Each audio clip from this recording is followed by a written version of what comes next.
Hi friends, నేను ఇవాళ మీ ముందు కొత్త వీడియోతో వచ్చాను. చాలా గ్యాప్ వచ్చింది కదా నేను ఈ నెక్స్ట్ సబ్జెక్ట్ స్టార్ట్ చేయడానికి. నేను కొంచెం ఫెస్టివల్లో బిజీ ఉండే, sorry for that. Enter into video. మన new subject Hindu succession act 1956.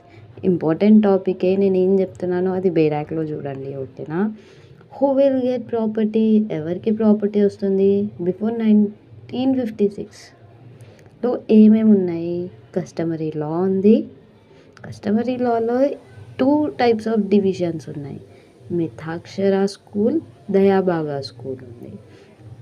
In డెప్త్లో వెళ్దాం. మనకు తెలియాల్సింది ఇంతే. ఎవరికి ప్రాపర్టీ రావాలి, first one. Second one, before 1956లో కస్టమరీ లా ఉండే, దాంట్లో 2 divisions, Mitakshara school, Dayabhaga school ఉండే. నెక్స్ట్ మనం ఇదే వీడియోలో కంటిన్యూషన్ ఏంటిదో చూద్దాం, ఓకేనా? Don't miss. థర్డ్ వన్ వచ్చేసి డెత్ అ పర్సన్. ఒకవేళ చనిపోయిన పర్సన్ విల్ రాస్తాడు. విల్ రాసి ఉంటే ఒక్క టైప్ ఆఫ్ ఉంటుంది, విల్ రాయకుండా ఉంటే ఇంకో టైప్ ఉంటుంది. మనం ఏ యాక్ట్లో చదువుతామో ఇందులో చూద్దాం. స్క్రీన్ పైన కనిపిస్తుంది కదా, 2 టైప్స్ ఆఫ్ విల్స్. ఒకవేళ చనిపోయిన అతను విల్ రాసి ఉంటే ఏం చేయాలి, విల్ రాసి ఉండకపోతే ఏం చేయాలి? విల్ రాసి ఉంటే టెస్టిమెంటరీ సక్సెషన్, అంటే టెస్టిమెంటరీ సక్సెసివ్లీ ఇండియన్ సక్సెషన్ యాక్ట్లో చదవాలి. మనం ఆల్రెడీ వాళ్ళకి రాసి ఉంటుంది కాబట్టి డివైడ్ చేసేస్తారు.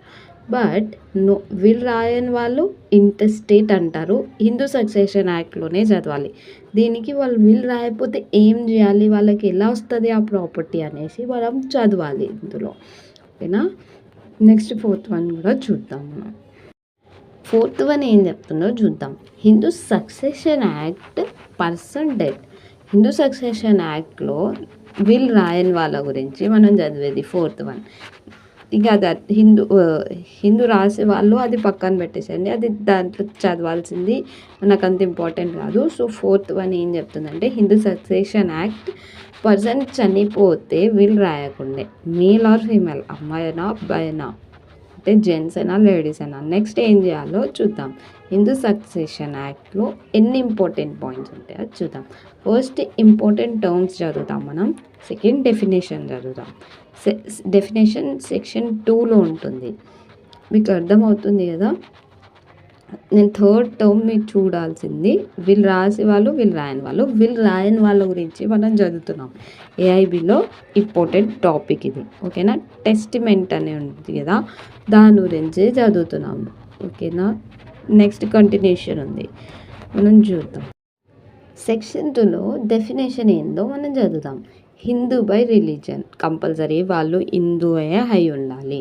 Second one, Hindu by conversion, మనం మతం మారిపోయినా పర్లేదు, బట్ హిందువే మారాలి, హిందూ అయి ఉంటేనే ఈ సక్సెషన్ యాక్ట్ చెల్లుతుంది అని చెప్తుంది. ఇంక్లూడ్స్ వైశ్యవ, అంటే ఎవరెవరు ఉన్నారో వాళ్ళ గురించి చూస్తాం. అంటే వైరశైవ వాళ్ళు, లింగాయత్ వాళ్ళు కూడా హిందూ సక్సెషన్ యాక్ట్లోకే వస్తారు. వాళ్ళ మ్యారేజెస్ కూడా దీంట్లోనే మనం సార్ట్అవుట్ చేయొచ్చు అనేసి సెక్షన్ 2 చెప్తుంది. Next includes Buddhist, Jain, six, వీళ్ళు కూడా హిందూస్ కిందకే వస్తారనేసి చెప్తుంది. మనం చదివేది డెఫినేషన్. నెక్స్ట్ ఇంక్లూడ్స్ బ్రహ్మో ప్రార్థన, ఆర్య సమాజ్ ఎక్సెట్రా, వీళ్ళందరూ కూడా ఈ డెఫినేషన్.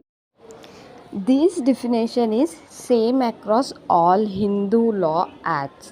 అప్లికబిలిటీ ఆఫ్ యాక్ట్స్ అంటే హిందూ వాళ్ళు ఎవరైతే హిందూ రిలీజియన్కి సంబంధించిన వాళ్ళు ఉన్నారో, మనం ముందు డెఫినేషన్ చదివినాం కదా, ఆ డెఫినేషన్ అన్నిటికీ హిందూ లాస్కి అప్లికబుల్ అవుతాయి, అంటే వర్తిస్తాయి అనేసి చెప్తుంది మనకి. ఫస్ట్ వన్ వచ్చేసి ఏ యాక్ట్స్లో మనం చూద్దాం. Hindu succession act applies to all Hindus, అంటే అందరు హిందూస్కి చెల్లుతుంది, వర్తిస్తుంది. Hindus in cases of intestine, విశ్వాసం లేని, అంటే సక్సెషన్. హిందూ వారసత్వ చట్టం వర్తించని ప్రత్యేక కేసులు మరియు ప్రాంతాలు అంటే వేటికి అప్లై అవుతున్నాయో మనం చూస్తాం. ఈ రెండిట్లో మాత్రం అప్లికబుల్ ఉన్నాయి అనేసి మనం తెలుసుకుంటున్నాము. ఓకేనా. ఇంకా యాగ్నెన్స్ అంటే ఏంటిదో తెలుసుకుందాం. First, relationship between two peoples అంటే ఇద్దరు వ్యక్తుల మధ్యలో సంబంధం, దీన్ని యాగ్నెన్స్ అంటారు. Second, relationship between them only as males, వారి మధ్య సంబంధం పురుషులు మాత్రమే, అంటే అబ్బాయిలు ఎవరైతే రిలేషన్షిప్లో ఉంటే వాళ్ళని యాగ్నెంట్ అని అంటారు. No female members present in the chain of relationship అంటే సంబంధాల గొలుసులో మహిళల సభ్యురాలు లేరు. Blood relationship of adoption do not include relationship by marriage, రక్త సంబంధం లేదా blood relationship or adoption do not include relationships by marriage అంటే రక్త సంబంధం లేదా దత్తత వివాహ ద్వారా వచ్చే సంబంధాలను కలిగి ఉండదు. అంటే వీరు అడాప్షన్ ఉన్న వాళ్ళ దాంట్లో యాగ్నెన్స్ అనే వాళ్ళు ఉండరు, మహిళలు ఉండరు, ఓన్లీ జెంట్స్ వాళ్ళ టైప్లోనే ఉంటారు. వీళ్ళు ఎలా కనెక్ట్ అవుతారో నేను ముందు చెప్తాను మీకు. అయితే మీరు ప్రస్తుతం హిందూలో బేర్ యాక్ట్ పక్కన పెట్టుకొని అందులో హిందూ సక్సెషన్, ఆ బేర్ యాక్ట్ ఏదైతే ఉంటుందో అందులో వేరియస్ యాక్ట్స్ ఉంటాయి, మీకు కన్ఫ్యూజ్ అవుతారు. మనం చదివేది హిందూ సక్సెషన్ యాక్ట్. ఓకేనా. తీసి సో ఈ యాగ్నెన్స్ అనేది సెక్షన్ 3 సబ్ క్లాస్ స్మాల్ ఏలో మనం చదువుతాము. మీరు బేర్ యాక్ట్లో టిక్ చేసి చూడండి. Of the Hindu succession act says about agnates. ఇప్పుడు చూస్తాం మనం యాగ్నెన్స్ అంటే ఏంటిదని. ఎగ్జాంపుల్స్ అంటే దీనికి సన్ అంటే కొడుకుని యాగ్నెంట్ అంటారు. ఆ కొడుకు ఫాదర్ సన్, నాన్న కొడుకు, ఫాదర్స్ సన్. ఎట్లయినా సరే అబ్బాయిలు ఉంటే అంటే మన ఒక కొడుకుకి కొడుకు అన్నలు, ఇద్దరు అన్నదమ్ములు, వీళ్ళని యాగ్నెంట్స్ అని అంటారు అనేసి చెప్తున్నారు ఇందులో. సెక్షన్ 3 సబ్ క్లాస్ సిలో కాగ్నెంట్స్ అని చదువుతాం. కాగ్నెంట్స్ సంబంధాలు ఏంటియో మనం చూద్దాం. సజాతీయులు అంటే దీంట్లో మాత్రం ఫీమేల్స్ ఉంటారు. Relationship between two peoples, relationship between them not entirely thought male లేని వాళ్ళని అంటారు. At least one women involved in the relationship between people, blood relationship or adoption does not included. Cognates అంటే ఒక్క అమ్మాయి ఉన్నదాన్ని ఆ అమ్మాయిని కాగ్నెంట్స్ అని అంటారు అనేసి సెక్షన్ 3 సబ్ క్లాస్ సి మనకి చెప్తుంది. యాగ్నెంట్స్ కాగ్నెంట్స్ గురించి తెలుసుకున్నాం కదా. డైరెక్ట్ సెక్షన్ 6 చెప్తున్నాను. సో నేను దీనికి బట్టి నేను ఇంపార్టెంటే చెప్తున్నానని మీకు అర్థమై ఉంటుంది. 3 నుంచి డైరెక్ట్ 6కి వచ్చాను. సో హిందూ సక్సెషన్ యాక్ట్ ఏం చెప్తుందో చూద్దాం. Hindu undivided family, okay, coparcenary property, self acquired property అంటే స్వయంగా సంపాదించిన ఆస్తి, ఏన్షియంట్ ప్రాపర్టీ అంటే పూర్వీకుల ఆస్తి. Then prior to 1956 ancestral property, male wife. 1956కి ముందు పూర్వీకుల ఆస్తి పురుషుల. సెక్షన్ 6 ఏం చెప్తుందంటే హిందూ వారసత్వ చట్టం, హిందూ సక్సెషన్ యాక్ట్ సెక్షన్ 6 సహవాస హక్కు, కాపాషనరీ రైట్స్ని సహవాస హక్కు అంటారు. 2005 సవరణ తరువాత అంటే అమెండ్మెంట్ తర్వాత మగపిల్లలతో సమాన హక్కులు మహిళలకు, కుమార్తెలకు కూడా ఉంటాయని చెప్తుంది. కుమార్తెలకు కూడా కుమారులగే పితృ ఆస్తులతో సమాన హక్కు ఉంటుంది అనేసి చెప్తుంది. సో అర్థమైంది కదా, కోపాషనరీ ప్రాపర్టీ అంటే అమ్మాయిలకు కూడా హక్కులు ఉంటాయి అనేసి మనకి సెక్షన్ 6 చెప్తుంది. సెక్షన్ 6 కంటిన్యూషన్ చూస్తున్నాం మనం. What is coparcenary? Section 6 of HSA అంటే షార్ట్ ఫామ్లో హిందూ సక్సెషన్ యాక్ట్ 1956. ఇది కోపాషనరీ అంటే అమ్మాయిలకు కూడా ఈక్వల్ చట్టం. చూద్దాం. Male persons on the top of the family, first priority అమ్మాయిలకు ఇస్తారు. Second, third lineal descendant after him, sons, grandsons, great grandsons. Co-ownership of property, spiritual reasons only male, children included. అంటే ఏంటిదో మనం చూద్దాం.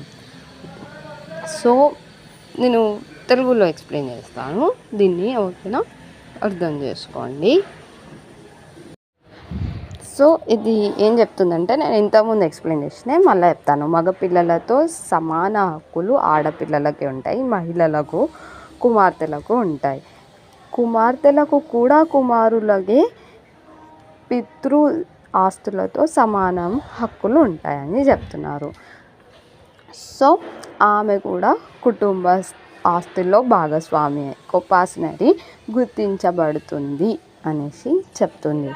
ఆస్తి పంపిణీ, కుటుంబ ఆస్తి విభజన జరిగితే కుమార్తె కూడా హక్కురాలు అనేసి సెక్షన్ 6 మనకి చెప్తుంది. ఓకేనా.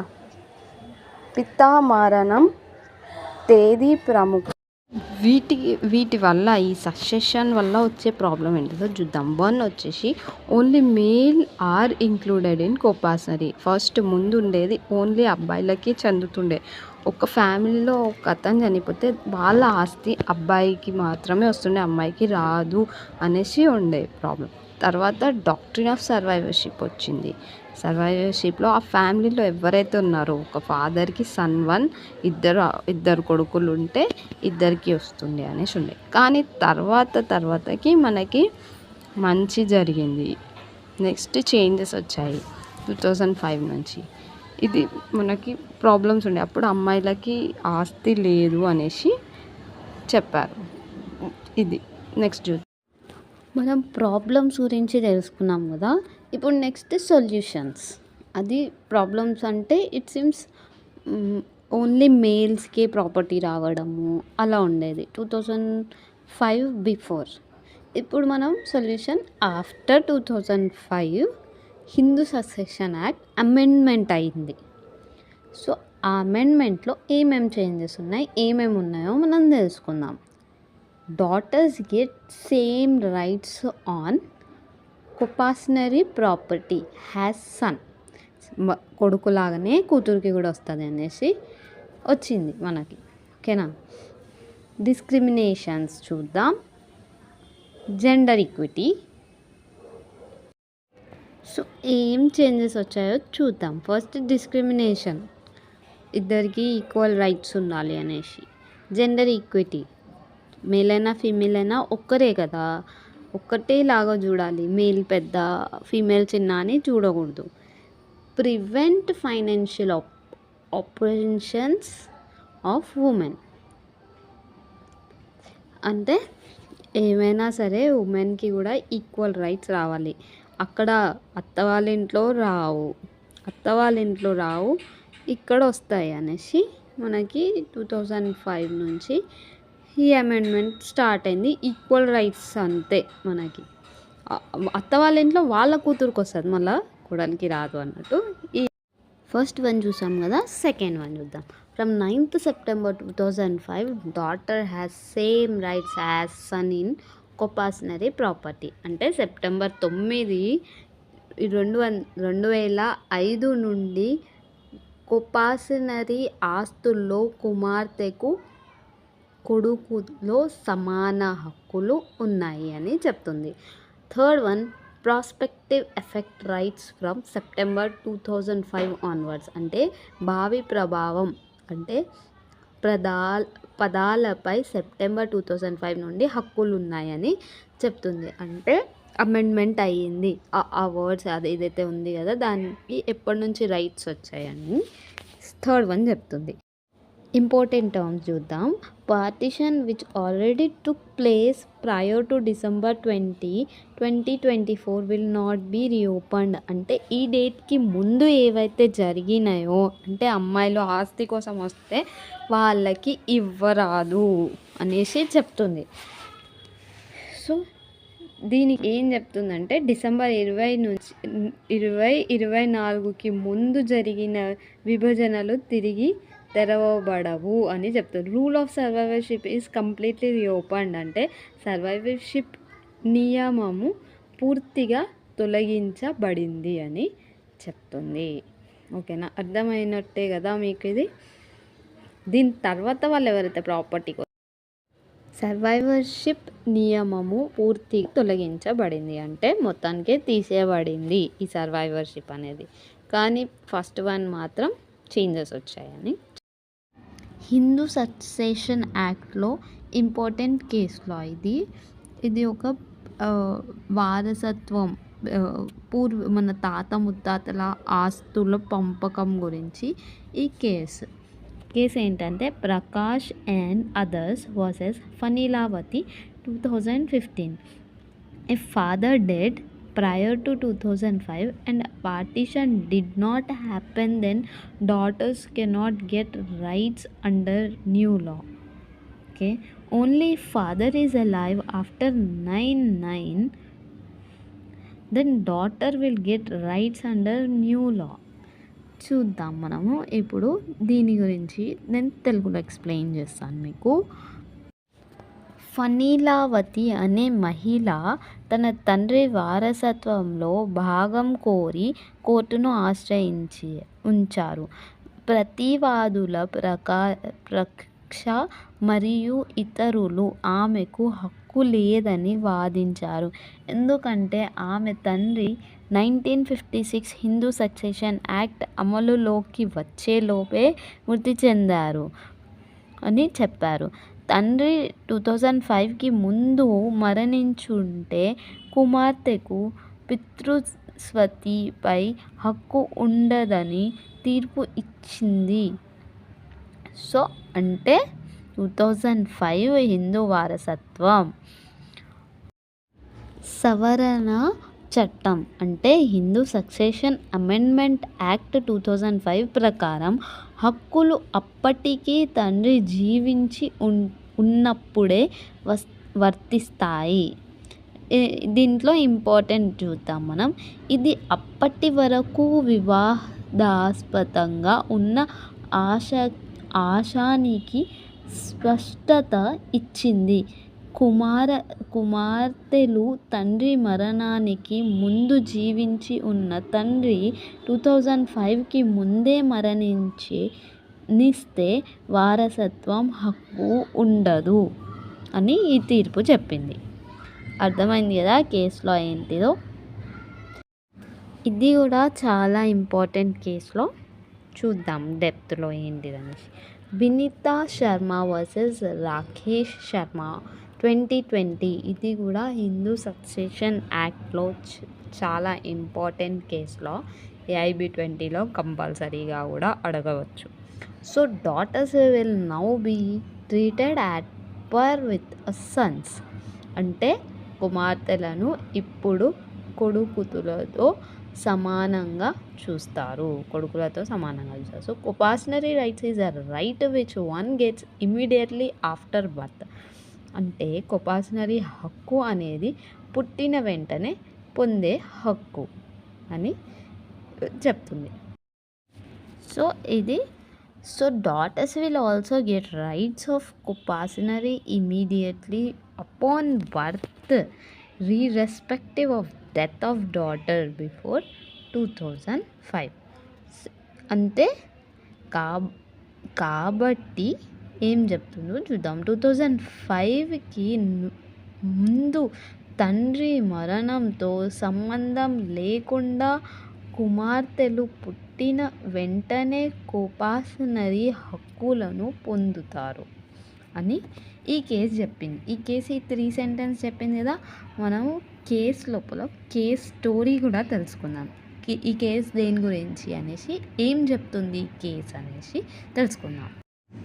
ఈ కేసు హిందూ కుమార్తెలకు పితృస్వత్తులో హక్కు గురించి చాలా కీలకమైన తీర్పును ఇచ్చింది.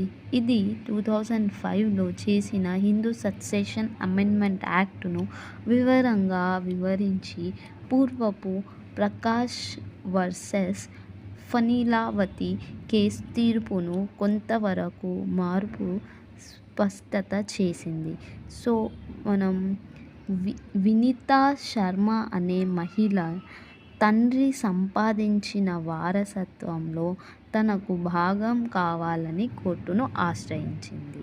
సో అప్పటికే ప్రకాష్ వర్సెస్ ఫణీలావతి తీర్పు ప్రకారం తండ్రి 2005లో బ్రతికి ఉండాలి అనే నిబంధన వల్ల చాలామంది కుమార్తెలు వారి వారసత్వం కోల్పోయారు. అందుకే ఈ కేసులో ఈ నిబంధన సవాలుకు గురైంది. 2005 హిందూ సక్సెషన్ అమెండ్మెంట్ యాక్ట్ అనేది ప్రతిస్పందనాత్మకమైనది కాదు, భవిష్యత్తుదృష్టి ఆధారితంగా కూడా కాదు. ఇది తక్షణమే వర్తించేది. అంటే 2005లో చట్టం వచ్చిన వెంటనే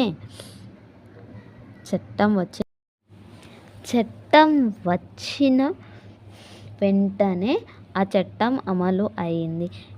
అది పిత బ్రతికుండాలనే షరతులో పరిమితం కాదు. కుమార్తెకు పుత్రులతో సమాన హక్కు ఉంటుంది. ఇది తండ్రి చనిపోయిన తేదీతో సంబంధం లేకుండా ఉంటుంది. ఆ అర్థం తండ్రి 2005కు ముందు చనిపోయినా కూడా కుమార్తెకు పితృస్వత్తుయ హక్కు ఉంటుంది. హక్కు జన్మతోనే లభిస్తుంది అని ఇది ఈ కేసులో చెప్తుంది.